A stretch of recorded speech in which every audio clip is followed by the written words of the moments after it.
नमस्ते बच्चों, आप सभी का स्वागत है। जिला सामान्य परीक्षा अर्धवार्षिक जो कि हुई थी, उससे के विभिन्न या अलग-अलग जिलों के प्रश्न पत्र हल करने के क्रम में आज हमें नागौर जिले का प्रश्न पत्र हल करेंगे। कक्षा रहेगी 12वीं और विषय रहेगा हिंदी साहित्य। और इसका समय जो कि आप देख रहे हैं यहाँ और पूर्णांक दोनों चीज़ें आपके समक्ष लिखी हुई हैं। अब चलते हैं हम आगे प्रश्न पर। पहला प्रश्न है, वस्तुनिष्ठ प्रश्न है कि विचार लो कि मृत्यु हो न, मृत्यु से डरो कभी मरो परंतु यूं मरो कि याद जो करें सभी हुई न यूं सुमृत्य तो वृथा मरे वृथा जिए, मरा नहीं वही जो जिया ने आपके लिए, यही पशु प्रवृत्ति है कि आप ही चरे, वही मनुष्य है जो मनुष्य के लिए मरे। उसी उदार की कथा सरस्वती बखानती, उसी उदार से धरा कृतार्थ भाव मानती, उसी उदार की सदा जीव कीर्ति पूजती, जी सजीव कीर्ति कूजती, कूजती का मतलब गूंजना, तथा उसी उदार को समस्त सृष्टि पूजती, अखंड आत्म भाव जो असीम विश्व में भरे, वही मनुष्य है जो मनुष्य के लिए मरे। अब देखते हैं कि इसमें से जो 4 प्रश्न पूछे गए उनके उत्तर। विचार लो कि मृत्यु हो, इसमें कवि का क्या तात्पर्य है? इससे से कवि कहना ये चाहता है, यदि आप लिखना चाहते हैं तो यहाँ लिखें, इस प्रकार से लिखें कि मरना तो तय है, इसलिए मृत्यु से डरने की आवश्यकता नहीं है। इसलिए या हम मृत्यु से क्यों डरे जब मरना निश्चित ही है। तो पशु प्रवृत्ति क्या बताई गई है कि जो अपना ही ध्यान रखे वही पशु प्रवृत्ति है। यहां देखेंगे यही से पशु प्रवृत्ति है कि आप ही चरें। चरने का अर्थ यहां पर अपना ध्यान रखने से, कि सिर्फ स्वार्थी, मतलब आप कह सकते हैं पशु प्रवृत्ति का अर्थ कि यहां पर किससे माना गया है, स्वार्थी पने से, कि जो स्वार्थ भाव से युक्त हो वही पशु प्रवृत्ति है। जो वही मनुष्य है जो मनुष्य के लिए मरे, इस पंक्ति में कौन सा भाव है कि मानव मात्र का सहयोग करने वाला ही मानव कहलाने के योग्य है। कि यदि कोई मनुष्य का सहयोग करता है तो उसे ही मनुष्य कहने का हक है। उपयुक्त काव्यांश का उचित शीर्षक बताइए। तो यहाँ पर आप देखेंगे कि ये एक शब्द आया है यहाँ पर कि हुई न यो सुमृत्यु तो वृथा मरे वृथा जिए। तो यहाँ पर ये जो सुमृत्यु है, ये है इसका समुचित शीर्षक है। सबसे उचित शीर्षक यही है कि सुमृत्यु की मृत्यु तो है, लेकिन वो सु है, कैसे अच्छी मृत्यु कैसे मानी जा सकती है। तो वो कि पूर्व चलने के बटोही बाट, ये अथवा में है, हालांकि आपको एक करना था, यहाँ दोनों हल करवा रहे हैं कि पूर्व चलने के बटोही बाट की पहचान कर ले, है निश्चित किस जगह पर सरित गिरी गुहर मिलेंगे, है निश्चित किस जगह पर बाग वन सुंदर मिलेंगे, किस जगह यात्रा खत्म हो जाएगी, यह भी अनिश्चित है अनिश्चित कब तक कब सुमन कब कंटकों के सर मिलेंगे। बाट की पहचान कर ले, इस पंक्ति में बाट से आशय क्या है, तो बाट से यहाँ पर आशय है रास्ता। हमारा हमारे जीवन का जो भी लक्ष्य है, उस लक्ष्य तक पहुंचने के लिए हमें जिस रास्ते पर चलना होगा या जो कार्य हमें करने होंगे, वो मार्ग। यात्रा प्रारंभ करने से पूर्व पथिक को क्या सोच लेना चाहिए, उसे अपने मार्ग में या उद्देश्य के मार्ग में आने वाली संभावित समस्याओं की पहचान कर लेनी चाहिए। कि जैसे मान लो कि आपको डॉक्टर बनना है, तो डॉक्टर बनने के लिए हमें क्या करना होगा। सबसे पहली बात, हमें कक्षा 10 के बाद में 11-12 में बायोलॉजी पढ़नी होगी। उसके पश्चात हमें नीट की एग्ज़ाम देनी होगी। नीट एग्ज़ाम देने के पश्चात हमें जिसको उसे पास करना होगा, जिस कॉलेज में हमें प्रवेश मिलता है, अच्छे से पढ़ाई करेंगे, ट्रेनिंग लेंगे और उसके बाद किसी अस्पताल में हम डॉक्टर के रूप में अपने आप को सुशोभित पाएंगे। तो ये एक टर्निंग पॉइंट है कि आप किसी अस्पताल में सेवा दे रहे हैं और आज एक वर्तमान में आज हैं। तो यहाँ से वहाँ डॉक्टर बनने तक के बीच में क्या-क्या दिक्कतें आएँगी, क्या परेशानियाँ आएँगी, क्या कार्य आपको करने पड़ेंगे, उनकी पहचान यदि हम कर लें कि हमें क्या करना है, तो रास्ता जो है वह सुगम हो जाता है, मतलब अच्छा हो जाता है, सरल हो जाता है। तो यात्रा प्रारंभ करने से पूर्व पथिक को अपने मार्ग में आने वाली संभावित समस्याओं की पहचाने कर लेनी चाहिए। प्रस्तुत काव्यांश में क्या संदेश निहित हुआ है, यही है कि भविष्य का मार्ग जो है वह अनिश्चित है, उसमें बाधाएं व सुविधाएं दोनों मिल सकती हैं। इसलिए स्वयं को उनके अनुसार ही तैयार कर लेना चाहिए। अब आगे आता है प्रस्तुत काव्यांश का उपयुक्त शीर्षक दीजिए। तो इसका उपयुक्त शीर्षक इस प्रथम पंक्ति से बढ़कर कहीं नहीं मिलेगा कि पूर्व चलने के बटोही। अब शीर्षक को पढ़ते ही पाठक के मन में सवाल आता है कि क्या करना है।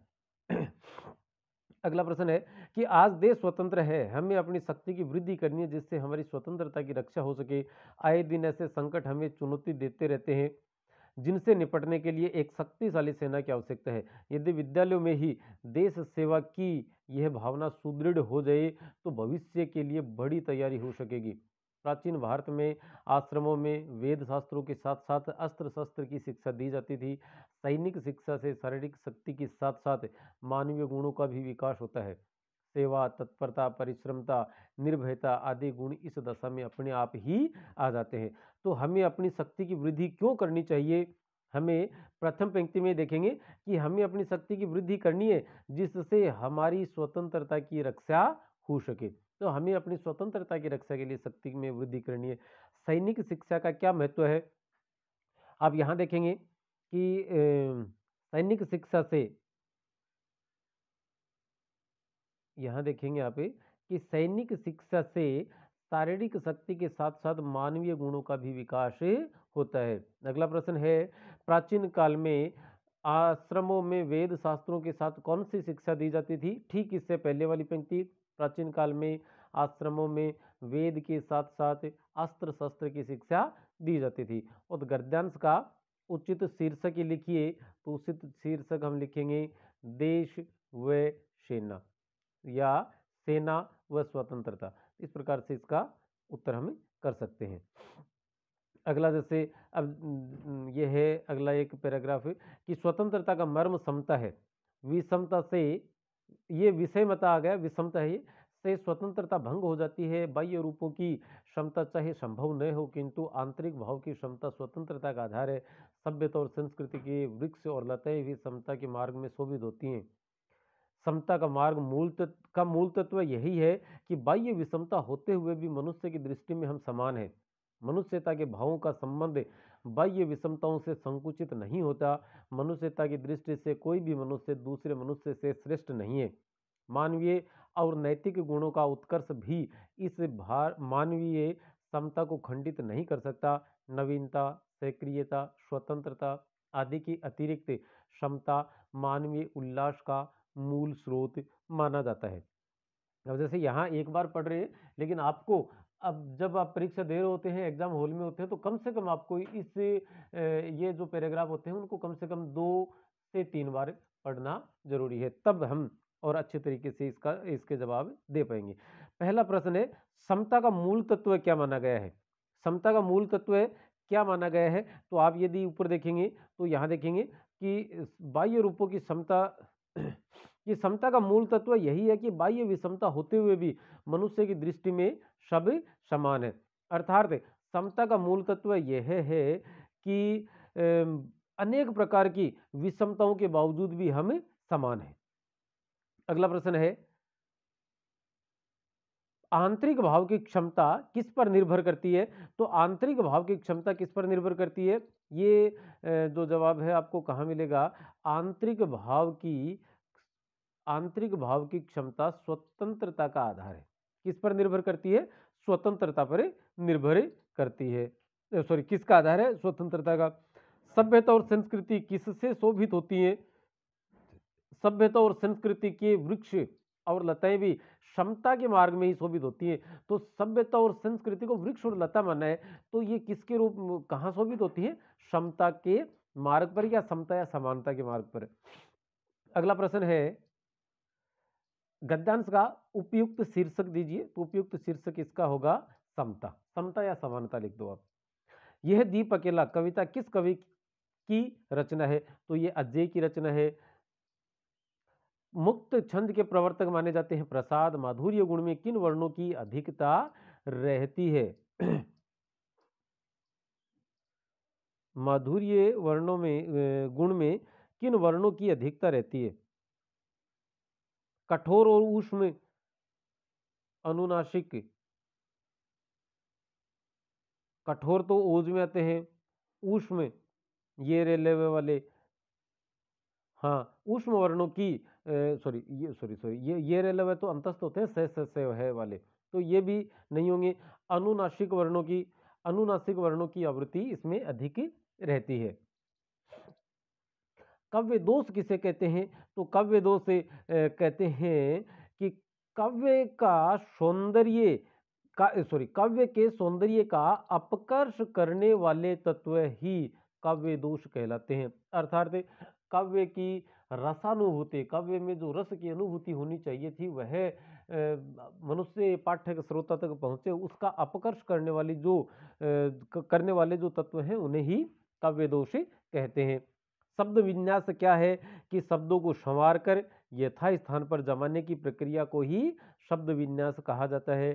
संवाददाता या रिपोर्टर किसे कहेंगे? कि घटना स्थल से घटना से संबंधित तथ्यों को एकत्र करके अखबार, टीवी या रेडियो के कार्यालय तक पहुंचाने का कार्य करने वाले वेतनभोगी कर्मचारी को संवाददाता या अंग्रेजी में रिपोर्टर कहा जाता है। अगला प्रश्न है, नाटक में भाषा किस प्रकार की होनी चाहिए? तो नाटक की भाषा हमेशा पात्र एवं संदर्भ और कथानक के अनुसार होनी चाहिए। मैंने देखा एक बूंद कविता किस भाव को व्यक्त करती है? कविता समय के हर एक पल का महत्व इंगित करती है, संकेतित करती है। ब्रजमोहन व्यास महीप अपने विषय में बात पूछे जाने पर क्यों टाल देता था? क्योंकि महीप रूप सिंह को पहचान गया था या जान गया था कि ये है उसके पिता भूप ददा का बेटा है, भूप सिंह का भाई है, इसलिए वह अपनी पहचान को छुपा कर रखना चाहता था। ब्रजमोहन व्यास की समाज को सबसे बड़ी देन क्या है? तो इलाहाबाद संग्रहालय। संपादकीय लिखने का दायित्व किस पर होता है? अखबार के संपादक पर या प्रधान संपादक पर। विद्यापति की प्रमुख रचनाओं के नाम लिखिए। तो कीर्तिलता, कीर्ति पताका और पदावली, ये 3 नाम आप याद रखें। कि राम के प्रति अपने श्रद्धा भाव को भरत किस प्रकार से प्रकट करते? भरत कहते हैं कि भैया ने कभी खेल में भी मुझसे वे नाराज नहीं हुए और उन्होंने मेरी हर बात का मान रखा। काव्य में अलंकारों का महत्व स्पष्ट कीजिए। तो काव्य में अलंकारों का प्रयोग कर दिए जाने से काव्य की शोभा द्विगुणित अर्थात 2 गुनी हो जाती है तथा उसकी संप्रेषणीयता बढ़ जाती है। इससे पाठक या श्रोता को आनंद की अनुभूति होती है। बालक द्वारा इनाम में लड्डू मांगे जाने पर लेखक ने सुख की सांस क्यों ली? तो बालक द्वारा जब बड़े रटे रटाए जवाब दिए गए तो लेखक महोदय बड़े परेशान हो जाते हैं, ये सुमेरिनी के मन की में से आया है, बालक बच गया। लेकिन बाद में किसी व्यक्ति ने और उसके जवाबों से प्रसन्न होकर उससे कहा कि बेटा इनाम में क्या चाहिए? तो बच्चे ने कहा लड्डू। इस पर लेखक बड़े प्रसन्न होते हैं और उन्हें लगता है कि इस बच्चे का बचपना अभी भी जीवित है, इसके बचपने की अभी मृत्यु नहीं हुई, बचपना मरा नहीं है। इस बात से वे बड़े खुश होते हैं। बड़ी बहुरिया का संवाद हरगोविंद क्यों नहीं सुना सका? क्योंकि हरगोविंद को लगा कि यदि बड़ी बहुरिया अपने ससुराल से पीहर आ जाएंगी, मेहर आ जाएंगी, तो वहां बचेगा ही क्या और जलालाबाद में, और यदि वहां कुछ बचेगा नहीं तो इससे हमारे ही गांव की, हमारे ही लोगों की बदनामी होगी। इसलिए हरगोविंद बड़ी बहुरिया की माता को और वह संदेश नहीं सुना सका। 4 हाथ लघु कथा में व्याप्त मजदूरों के प्रति हो रहे शोषण को अपने शब्दों में लिखिए। यहाँ देखिए क्या होता है, एक मजदूर है, पहले उसके लकड़ी के, लोहे के आदि हाथ लगाए जाते हैं, तो डॉक्टर रखे जाते हैं, वैज्ञानिक रखे जाते हैं, फिर भी उनका देहांत हो जाता है। तब मिल मालिक ने क्या किया कि एक व्यक्ति को यदि पहले 100 रुपए दिए जाते थे तो यह व्यक्ति अपने 2 हाथों से काम करता था। अब मिल मालिक ने क्या किया, इस व्यक्ति की तनख्वाह 50 रुपए कर दी और दूसरे जो इससे 50 रुपए बचे उसमें एक आदमी और रख दिया। तो पहले ये 100 रुपए लेकर एक आदमी 2 हाथों से काम करता था, अब वही व्यक्ति अब 50-50 रुपए में 2 आदमी रख लिए, तो दोनों आदमियों के 4 हाथ हो गए, 4 हाथों से काम करने लगे। तो 4 हाथ ही लघु कथा के माध्यम से शोषण जो हो रहा था लोगों का या मजदूरों का, उसमें बताया गया है कि काम उनसे बहुत ज्यादा करवाया जाता था जबकि मजदूरी बहुत ही कम दी जाती है। चूल्हा ठंडा हो रहा होता किया होता तो दुश्मनों का कलेजा कैसे ठंडा होता? नायक राम के इस कथन पर में निहित भाव स्पष्ट कीजिए। देखिएगा यहाँ सूरदास की झोपड़ी में जब आग लगा दी, लोगों ने पूछा कि चूल्हा ठंडा नहीं किया था, तब नायक राम ने तब इस नायक राम ने व्यंग्य की भाषा में ये बात कही थी। और व्यंग्य की भाषा में बात कहने का अर्थ ये था कि कोई ऐसा आदमी है जो सूरदास से शत्रुता रखता है या दुश्मनी रखता है। उस दुश्मनी रखने वाले व्यक्ति ने क्या किया, सूरदास की झोपड़ी में आग लगा दी। क्यों लगाई? क्योंकि उसके हृदय में, उस दुश्मनी रखने वाले के मन में एक आग जल रही थी सूरदास के प्रति दुश्मनी की। अब उसने आग लगा दी तो उसके मन में जलने वाली जो आग थी वो ठंडी हो गई। इस कारण से और कहा गया है कि यदि चूल्हा ठंडा किया होता तो दुश्मनों का कलेजा कैसा ठंडा होता। तो कलेजा ठंडे होने का मतलब है उनके मन में जो दुश्मनी के भाव थे वो थोड़े से कमजोर पड़ गए। मतलब उनको लगता है कि मेरा बदला पूरा हो गया, तो इससे वो थोड़े से के जो पहले की भावनाएं होती हैं वो नहीं रहती। गांव के निकट पहुंचने पर रूप सिंह की जो मनः स्थिति हुई उसका वर्णन कीजिए। रूप सिंह को ऐसा लगा कि जैसे अब मैं घर जाऊंगा, मुझे क्या कहेंगे लोग, और उसके बाद लोग पूछेंगे कि तू इतने 11 साल तक कहाँ रहा, कैसे रहा, क्या किया क्या नहीं किया, आदि बातें पूछेंगे। साथ ही उसे ऐसा भी लगा कि मैं पहचान पाऊंगा या नहीं, और गांव के निकट जाता तो गांव वालों को पहचान नहीं पाता है। अंततः त्रिलोक दादा को पहचान लेता है और अपनी बातें वहां रखता है। अब अगला प्रश्न है 28 का कि सूरदास जगधर से अपनी आर्थिक हानि को गुप्त क्यों रखना चाहता था। सूरदास इसलिए रखना चाहता था कि सूरदास को ऐसा लगता था कि यदि मैं अपनी बता दूं, ये बात बताऊंगा कि मेरे इतने पैसे जल गए तो लोग ये सोचेंगे कि संध्या आदमी को पैसों की क्या जरूरत थी, ये कहाँ से लेके आया, आदि आदि कई सारी बातें होंगी। और इन बातों को जाहिर करके वह अपने आप को चर्चा का विषय नहीं बनाना चाहता था। कौन है? सूरदास। अगला प्रश्न 29 में व्याख्या है। आप अपने गुरुजन या अपने मैडम से किस मदद से कर लेंगे। यहाँ भी व्याख्या है 30 में भी, और ये 31 का आप देख सकते हैं एक निबंध है। ये वार्षिक परीक्षा में आपके 6 नंबर का निबंध होगा, और यहाँ पर 4 की बजाय 5 ऑप्शन होंगे। इससे पहले ये वीडियो आप देख रहे हैं, इससे ठीक पहले और हमारी तरफ से एक हिंदी साहित्य के लिए ही एक वीडियो जारी किया गया है जो ब्लू प्रिंट पर आधारित है। आप उस वीडियो को देखना सुनिश्चित करें, उसको आप हर हालत में देखें। सब्सक्राइब करें न करें कोई फर्क नहीं पड़ता, शेयर करें न करें कोई फर्क नहीं पड़ता, लाइक डिसलाइक कुछ भी करें कोई फर्क नहीं पड़ता। आप ये वीडियो देख लें, आपके नंबर अच्छे आ जाएं, हम इतना ही चाहते हैं। शुक्रिया। जय हिंद।